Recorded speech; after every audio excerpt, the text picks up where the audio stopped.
What's up guys, and welcome to my new series 2KGRAIL'D.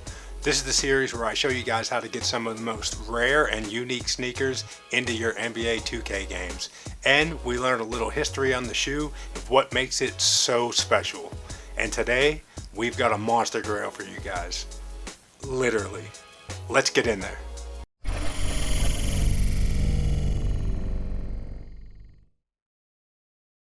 So the sneaker we're going to talk about today is a Nike SB. What is a Nike SB?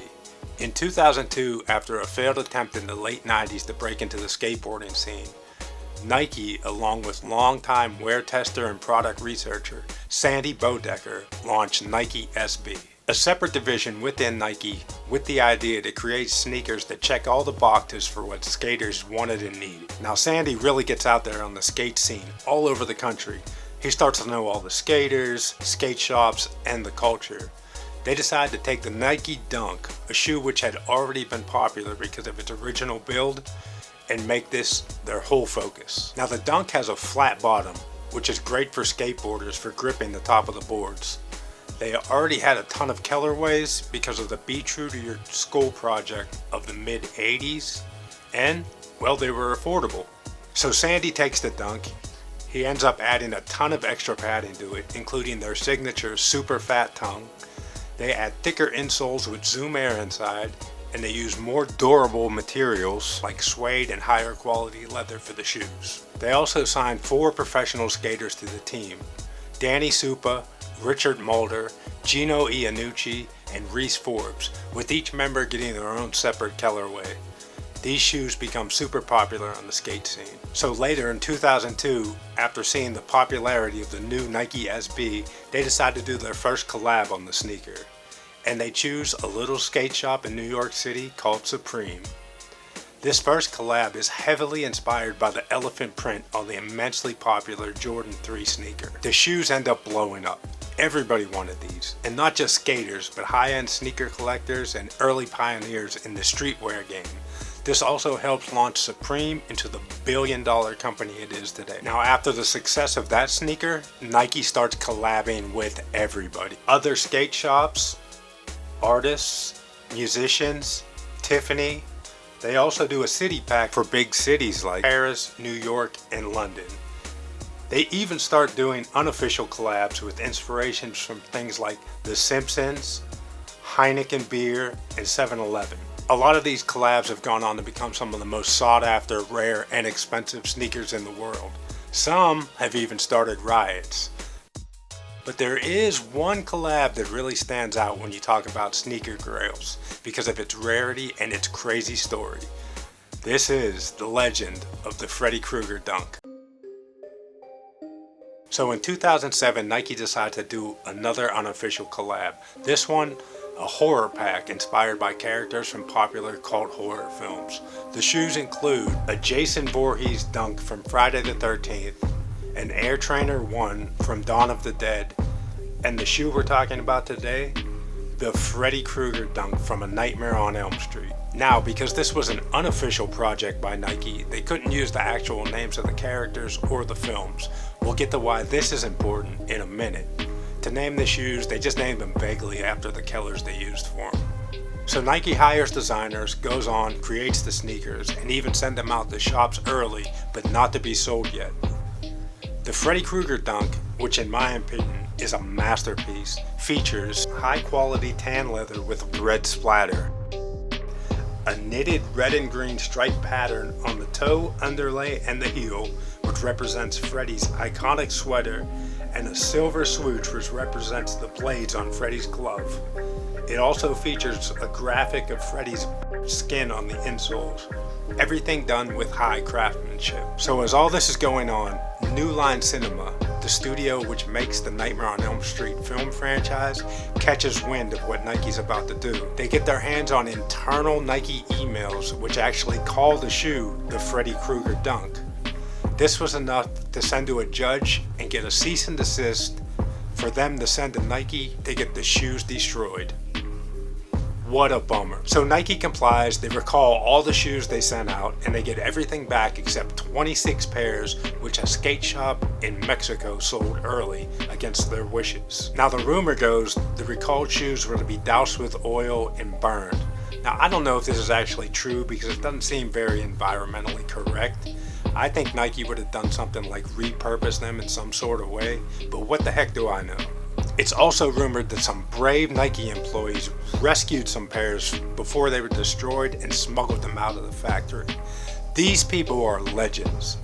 As far as how many shoes were saved, I've heard everything from 6 to 300 pairs.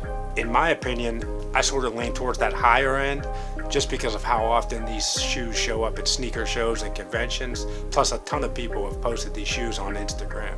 So how many pairs really are there in existence? Well, we got the 26 pairs that were sold by the skate shop in Mexico.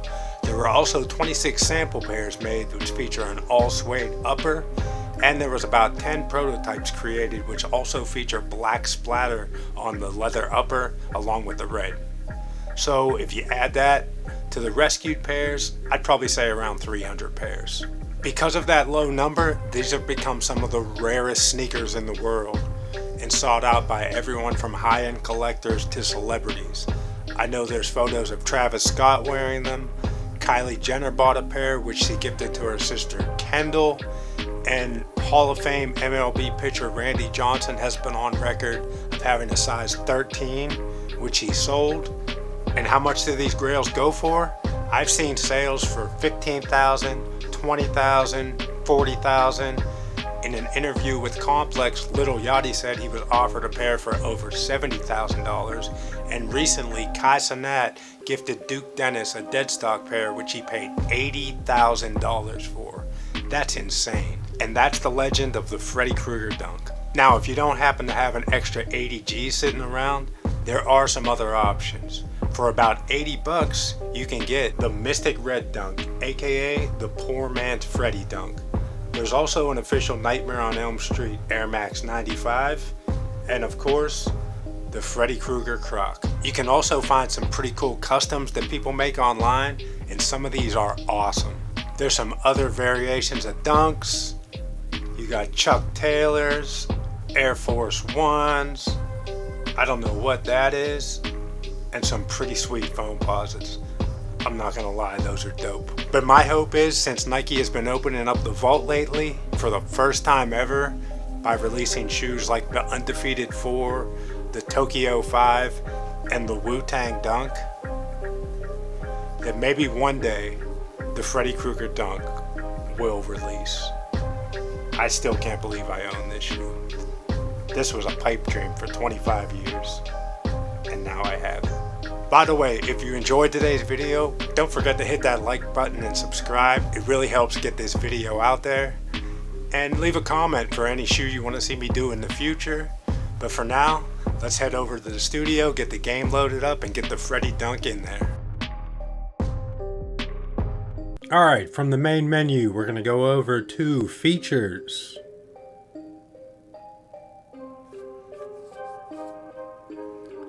Under the roster tab at the bottom, shoe creator. Make sure you're on edit. And because we're making a Nike SB, we're going to click the Nike tab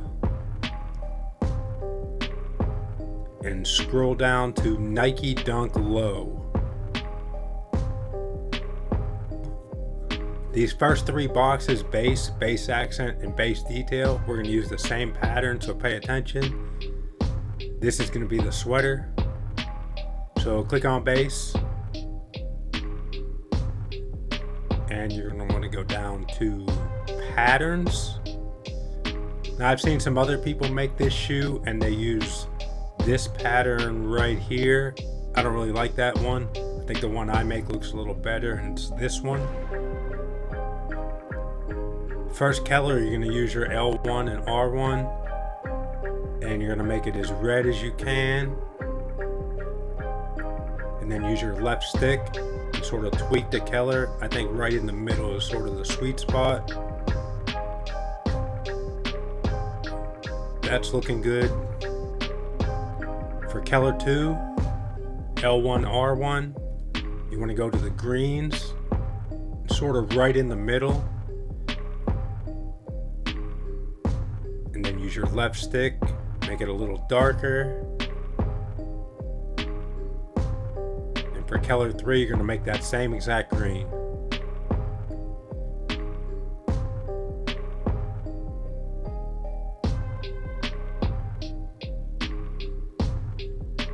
I think that's looking pretty good. Right about there. Make sure you hit apply changes. And then yes. You're going to want to do that same pattern for the next 2 sections. Now I make my green a little lighter so it pops in the game.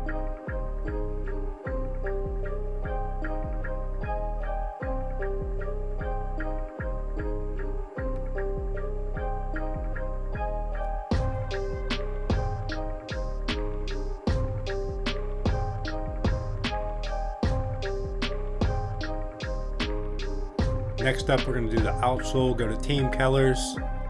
Any team that has black, we're going to use the Bucks.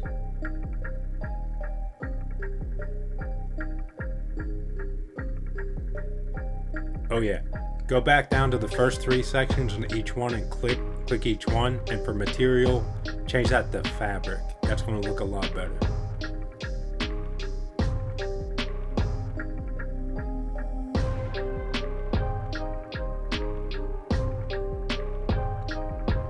Alright, for the midsole, team colors, we're going to use this tan in the middle from the Bucks. You're going to want to do that for the next section too, midsole accent.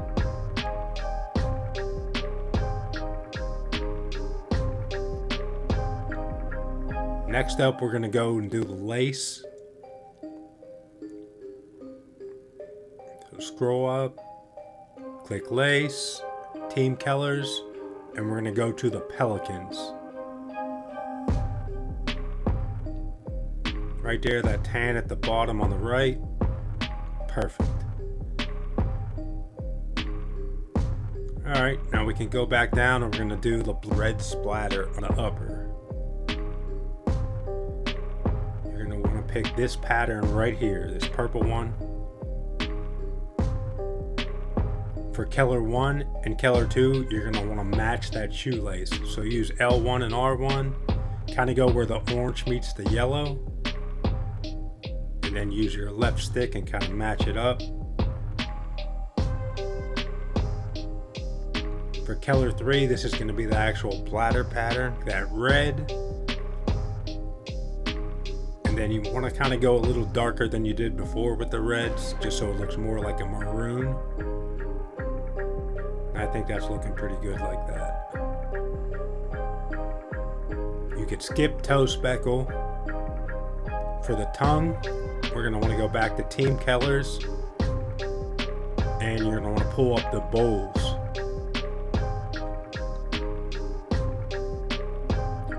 You're going to want to use this green and then change the material to mesh. I think that's looking pretty good. For tongue accent, back to the Bucks and that same tan. Same thing for tongue lining. Now for the tongue logo, you're going to want to use the red that's on the top of the Bucks page. And you can see the Freddy dunk already starting to take form. We already did the lace. For the shoe eye stay, we're going to go back to the splatter pattern.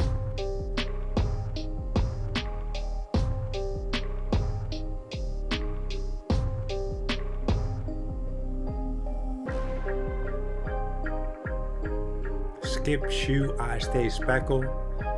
For the lining, back to the Bucks. For all 3 sections of the lining, you're going to use that same color. Next up, the swoosh. I'm going to go to team colors. And the Raptors use this gray color. And then at the top, change that to metal.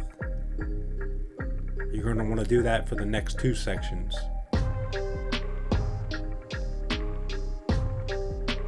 Alright, for the overlay, and back to the splatter pattern.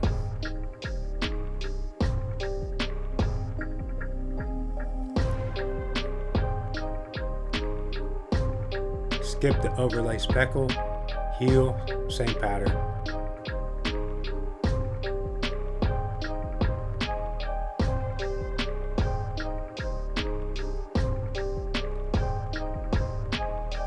And lastly, for the heel logo, Team Keller's Bucks, and that same red we used before. The one on the top row. And the Freddy dunk is done. Ready to put it on somebody in the game, and I got the perfect guy. Just go ahead and save this. That's looking pretty good.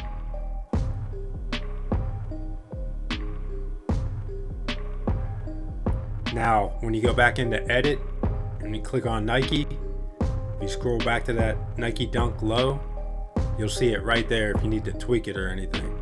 Now you could put this shoe on almost anybody in the game, but I think it looks really good on the Milwaukee Bucks because of their Team Kellers, and they do have a monster on their team. Here we got a nice slow-mo view of the dunks in the game. Those look actually great.